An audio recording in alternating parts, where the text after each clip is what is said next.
எங்களுக்கு இந்த மண்ணிலிருந்து வளர்கிற குழந்தைகள் காட்டு செடிகளை மாதிரி வளர வேண்டும் அப்படின்னு நாங்கள் 2 பேருமே நினைப்போம். ஆனால் பல வீடுகளில் நான் பார்க்குறேன், குரோட்டன்ஸ் செடிகள் மாதிரி குழந்தைகளை வளர்த்து கொஞ்சம் ஒரு இலை எக்ஸ்ட்ரா போயிட்டா அதை கட் பண்ணி விடுற ஒரு தன்மை இருக்கும். அது இல்லை. இப்போ என் பிள்ளைங்க வந்து காட்டு செடிகள் மாதிரி வளர்ந்து தான் நடக்கும். எனக்கு ஒரு அருமையான பால்யம் கிடைத்தது. அந்த அருமையான பால்யத்தை எனக்கு வாய்க்கிற போதெல்லாம் நான் கொஞ்சம் கொஞ்சமாக எழுதுகிறேன். புனைவாகவோ புனைவல்லாத எழுத்துக்களாகவோ நான் எழுதி கொண்டே இருக்கிறேன். என்னோடு தான் ஜெயமோகன், ராமகிருஷ்ணன், கோணங்கி என்று தமிழில் மிக முக்கியமான எழுத்தாளர்கள் எல்லாம் எழுத ஆரம்பித்தார்கள்.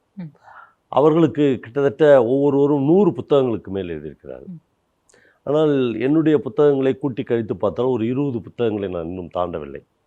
அது ஒரு பெரிய பலகீனமாகவோ அது ஒரு பெரிய இழப்பாகவோ நான் பார்க்கவே இல்லை. நான் அவர்கள் பயணிக்காத பல தளங்களில் பயணித்திருக்கிறேன், பல மனிதர்களோடு பயணித்திருக்கிறேன்.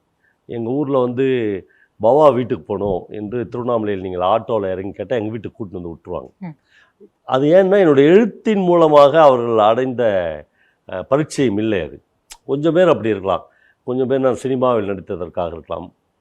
பாதி பேருக்கு மேல் நான் அந்த ஊரில் ஆற்றிய களப்பணிகளுக்காக அப்படி என்னை தெரிந்து வைத்திருக்கார்கள்.